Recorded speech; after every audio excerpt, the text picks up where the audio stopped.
Hello Sagittarius, how are you? How are my Sagittarius doing? Sorry the readings are late. Trying to figure out a reasonable schedule that works with my work schedule to where I can shoot video and do other things besides work all the time. So let's get into the reading. Let's see how you all are doing this month. Happy New Year. I hope that you had a good New Year, and I hope that you are enjoying the alleviated pressure of Saturn leaving your first house. And now it's in your second house, right? Now it's in your second house. So what does that mean? That now there's pressure in the area of financial gain. There's area in the pressure of applying and protecting all the boundaries you've just learned to set, right? The last couple of years have really been about, and I'm a Sag rising, so I totally resonate with this, right? Saturn is still actually in my first house. And so what does that mean, right? So Saturn has been really pushing us and trying to get us to understand and recognize where our boundaries lie. That was a lesson for me, at least, right? And I can only speak on what I've been through, and a lot of the other Sages that I know, Sag risings that I know, the lessons have been about boundaries. Where do I set them? How have I not set them? And that when I get resentful with somebody for disrespecting me or for hurting my feelings or not treating me the way that I deserve to be treated, who I'm really resentful with is not the person. I'm really resentful with myself for either A, not standing up for myself, or B, not having set a boundary way back when it needed to be set. So I can't really get mad at the other person. I can really only be mad at myself because I completely failed at protecting myself, right? And that's been an ongoing theme. Queen of Cups. So I feel that this represents a lot of you all. This could also be somebody that you're dealing with, but I'm really reading this as you all sort of, when the Queen of Cups comes up for me, it generally speaks to an energy, or it speaks to somebody who's really going in, deep within, internally, and who's really trying to process and understand what they just kind of went through, walked through. It's kind of like walking down memory lane in an emotional sense of really sort of trying to understand and grasp what it is that I just went through. A lot of you are feeling very much in touch with that part of you that's very emotional and very sensitive, and is more so utilizes emotional intelligence to navigate the world, so to speak, right? So yeah, a lot of us are definitely feeling a little bit more introverted. A lot of us are definitely feeling a little bit more introspective about where we're at in our lives, what's going on, and how have you sort of protected or not protected your heart, not just in romantic relationships, but in friendships, right? How have you allowed friends or coworkers or colleagues or bosses or people in power to sort of abuse their power and to use you as sort of the apparatus through which they do that? Yeah. For me, the Saturn in Sagittarius was all about where am I failing to set boundaries, and also to look back at all the victories and all of the boundaries that I have set. And now I'm putting those to the test. Now as we have Saturn moving into the second house, right? Now we're having concrete, real life, tangible, materializing, situations that are materializing in front of us that are actually putting that to the test of like, okay, so you've learned all about how you need to set boundaries. Are you actually going to do it now? And it's a little bit harder than it seems, right? It's a little bit harder. It's a little bit harder to do. It's a little bit harder. It's a little bit harder. That's what she said. Anyway, let's keep going with the reading and see what else comes up. 8 of Pentacles. Yeah. 8 of Pentacles. And by the way, for those of you who are new, I use a deck called the Ghetto Tarot. And it is a deck that was made in Haiti. And it was made by This woman, Alice Smeets, who's a photographer from Northern Europe, I believe, and she went to Haiti and made a photographic reinterpretation of the Rider-Waite. And so it's all Haitians in all the photos. All the props are made by Haitian artists, so it's all Haitian actors, all Haitian artists coming together. And I really love and respect this deck, and it's been pretty powerful since I've been using it. So yeah, we have 8 of Pentacles coming up next after the Queen of Cups. So yeah, there's some stuff that we're working out. And I feel like a lot of this with the Queen of Cups sort of being the overall energy, I feel like a lot of what's happening, and then we also had the Hanged Man came up, right? So it's about sort of sitting on your hands for a minute and seeing things differently, right? We're in that, Saturn's in that second house energy, Taurus energy, slow moving, very observant kind of energy, right? Taurus, once a Taurus gets going, they get going, but beforehand, they're very methodical and they're very sort of calculating and very observant before they move forward and before they actually decide what direction they want to take. My Mars is in Taurus, so this is how I go forth and do things, right? It's very methodical, very critical, very slow, but once the ball gets rolling, you can't stop, right? So we have that energy kind of playing out for you as Saturn is moving into your second house. And I feel like a lot of what's happening is happening on an internal, introspective basis, right? We have the 8 of, for some reason, my camera is now freezing on and off. There it goes again. So we have the 8 of Pentacles. I feel that a lot of the work that's happening is happening internally. We have Judgment and the Empress happening here. Again, another Taurus card. So I'm wondering if some of you are actually dealing with a Taurus. I wonder if some of you are actually dealing with needing to maybe confront or sort of iron things out with a Taurus.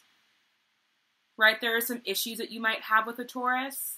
There are some truths that are coming out about maybe a relationship that you had with somebody that has a lot of Taurus energy. Taurus rising, Taurus sun, Taurus moon, or somebody that has a very earthy, kind of more sturdy, solid, that Taurus, you know, earthy, girthy kind of nature, right? Judgment's coming up too. So there is some truth, there are some realizations that we're coming to as we're doing all this 8 of Pentacles work internally.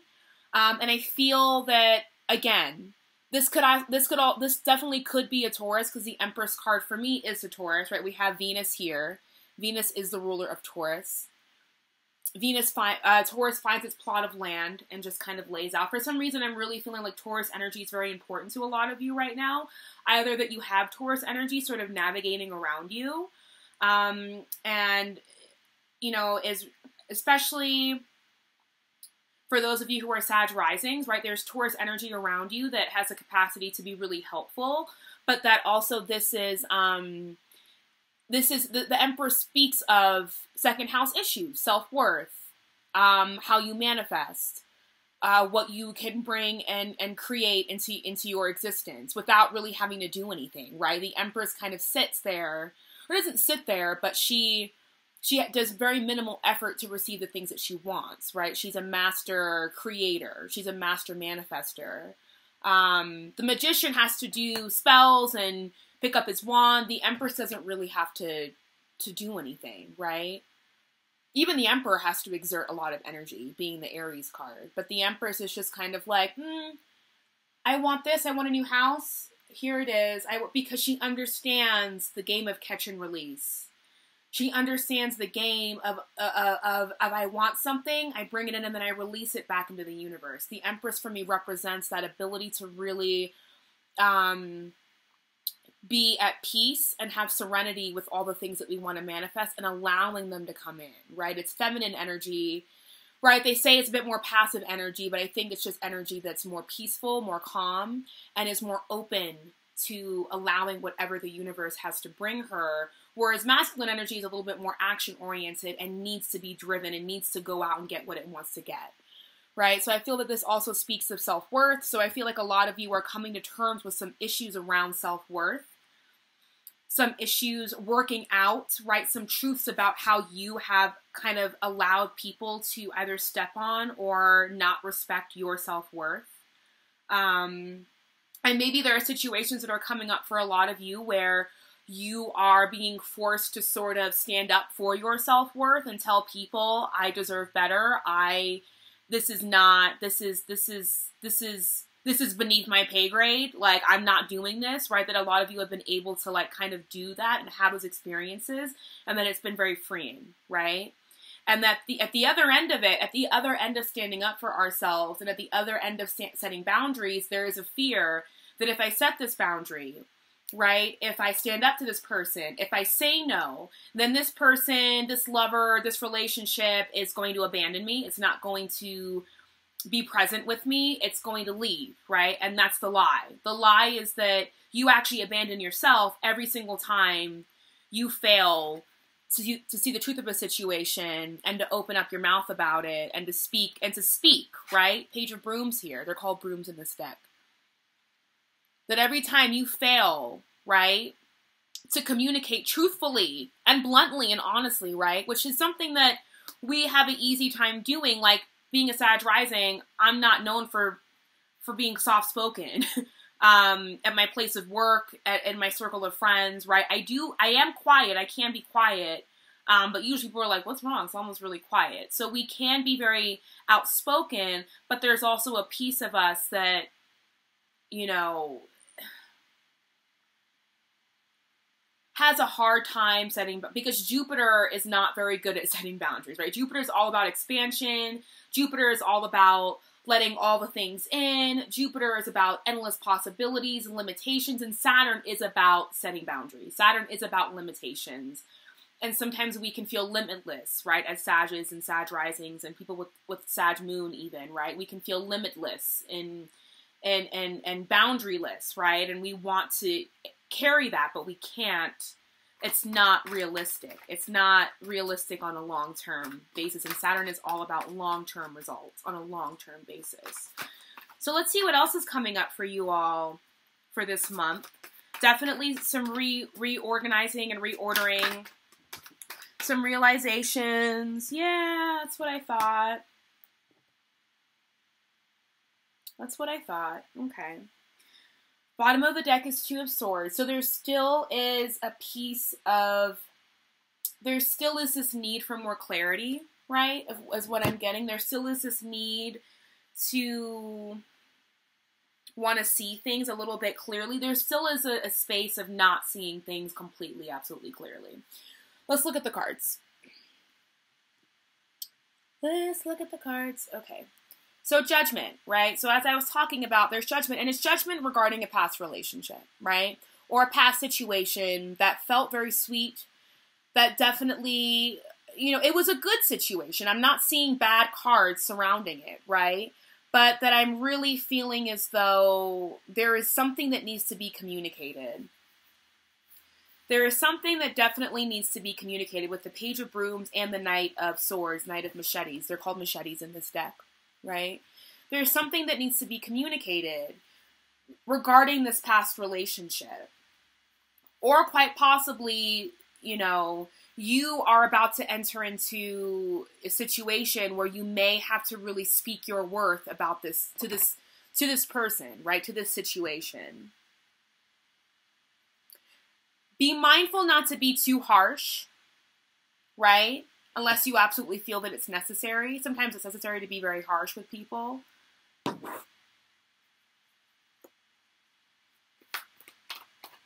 This, I feel like, is also somebody, I feel like, coming and rushing back in from this situation. Let's clarify this Knight of Swords. Can I get clarification for this Knight of Swords? Can I get clarification? Knight of Swords. Knight of Machetes. Yeah. The Tower. So I feel that there is in part fear that if you were to communicate whatever truth this Knight of Swords means, because the Knight of Swords is definitely a wordsmith, right? It's an air sign. Maybe you're dealing with an air sign or somebody that has a lot of air qualities. The Knight of Swords can be very flighty, not the most dependable of the knights, right? But nonetheless, he's truthful. They're truthful, whoever this person is. If this is you, there is this need to speak truth, but there is also this kind of underlying fear that if I speak truth, it's going to result in this. But sometimes this is necessary. Sometimes this is good. Sometimes, you know, and maybe some of you have already done the communicating, right? Seeing as though we're kind of a little bit well into the month. Again, sorry your reading is late. But maybe for some of you, this is necessary for this situation. Either to rebuild it or to let it go and to rebuild within yourself how to not have situations in your life anymore that don't really speak to your self-worth, that don't even really speak to the work that you're doing, right? Because we don't have to show up in relationships being absolutely perfect, right? There's always this idea that, like, I have to be whole and perfect in order to be in it. And it's like, no, sometimes what we need is to actually meet somebody who's also willing to do the work, who's willing to be here in this Eight of Pentacles, Queen of Cups combination kind of energy of doing the introspective inner work, right? And really getting to the truth of who we are. Maybe we actually need people in our lives who can also get down with this process, who can get down with the fact that we're working things out, we're a bit messy, we're not perfect. You know, my self-worth is still a work in progress. Can you roll with me? Yes, I can.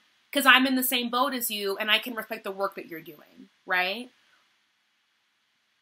Right? But if you're dealing with people who aren't even willing to step into this work themselves, but you're here, then it becomes a problem. Then you're constantly dealing with stagnation. Because you're growing and they're not.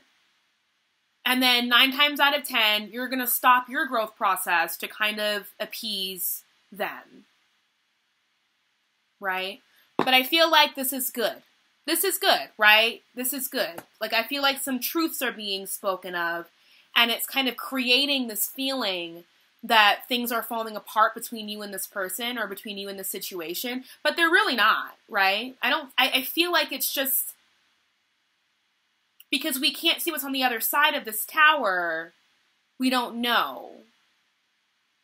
We don't know what we're falling into when we pick up this card. We don't know. We don't know where these two are falling into. Are they falling into an endless abyss? Are they falling into a pool of balloons and chocolate? Like, we don't know what they're falling into. What other guidance do we have for Sagittarius for January 2018? Regarding boundaries. What other guidance do we have regarding boundaries for Sagittarius for January 2018? Yeah. You know, it's going to generate, sometimes, you know, I had a situation over the summer where I was looking for a place to live, and so in the meantime, I was looking for like a more stable, on my own place to live, and so in the meantime, I was, you know, I lived with a couple who had a child, and then I lived with some friends of mine. Like, I just bounced around a lot all summer, and it was fun, but I also was like, I need to find my home. I need to find a home, which I did, thank God. But in a couple of those situations, in a couple of those housing situations, I had to set some hard boundaries. I had to set some pretty hard line boundaries about what I was and would not tolerate. And I was frustrated at the fact that it generated a lot of conflict. Right? Because generally, for the most part, people kind of go through life, right? And talk about doing a lot of the spiritual work. But a lot of them really aren't, right? Like, you know what I'm talking about. Those people who are always like, yeah, I'm on the spiritual path. I'm doing all this work. And it's like, no, you're really not. Like, it's not, you know, I don't know. Like, going to yoga 3 times a week is great, but that's exercise. Unless you're actually doing the internal work and the meditative work and the alignment work that yoga calls for you to do, right? So it's like people, and I live in a small town. There's a lot of like hippies that live here, right? And there's this kind of mentality that, oh, we share everything and what's yours is mine. And it's like, no, what's mine is not yours. I didn't work hard. I didn't work this hard and for on this many hours to really craft who I am and to really fine tune my self-worth. and to really define who I am, for you to then say, oh, well, what's yours is mine. And no, it's not your work, right? And so setting boundaries is going to generate conflict, right? But what comes after the Five of Wands is the Six of Wands. It's victory, right? And this can also represent you with friends and people in your life that actually have your back, right? That you have support, you have creative energy around you through friends that actually have your back and that are willing to go to bat for you. So even though it might seem scary, right, to do this work and to speak our truth in really difficult situations, which for me is in romantic situations, right, that you have people that have your back regardless. So what's the outcome for Sagittarius for January 2018? Do you have an outcome for Sagittarius? Do you have an outcome? The Magician. I like this card. I think the Magician is a great card. I feel like it's mastery, right? I feel that once we go here and we go internally and we really look at our hearts and we really look at our emotional centers and get in touch with how we're really feeling, and as we're fine-tuning all of these things internally about us, then there comes this mastery. The Magician is the master to me. The Magician has control over all the elements. And he can use that control for bad or good, but I feel like in this context, it represents you really having power over who you are and being able to cut out the bullshit and being able to bring in the things that you really want to call in for this year. Because I feel like after Jupiter's in Scorpio, this is the last year, right? And then Jupiter's entering your sign. So it's like you've just had all of this crap with Saturn, and now we're going to have Jupiter entering in Sagittarius at the end of this year. Right? So what do you want to create and manifest? Right? What do you want to make? What do you want to make happen? So I feel that this is a good reading for a lot of you. This is a great reading for a lot of you. Don't, if this energy feels heavy, don't mind it. It's good. Because underneath, because what's really happening, right? It's like, I feel like you're feeling like it's going to be this tower energy, which is really powerful and intense, and you feel out of control. But what it really is just simple conflict. Like the Five of Wands energy is actually a lot less drastic and life-changing and transformative than the tower. This really just speaks of like conflict in the moment that's passing by, that really can be life-changing, but really isn't. You know what I mean? It's like arguing about who needs to buy a new carton of eggs, right? Or who needs to do the dishes next, right? And this is not tower-esque, tower kind of, right? But I feel like this is the perception. This is the fear that it's going to be like the tower. All right, Sagittarius, that is your reading for January 2018, and I love you all, and I hope you have a great start out to the month, and I will see you all in February. All right.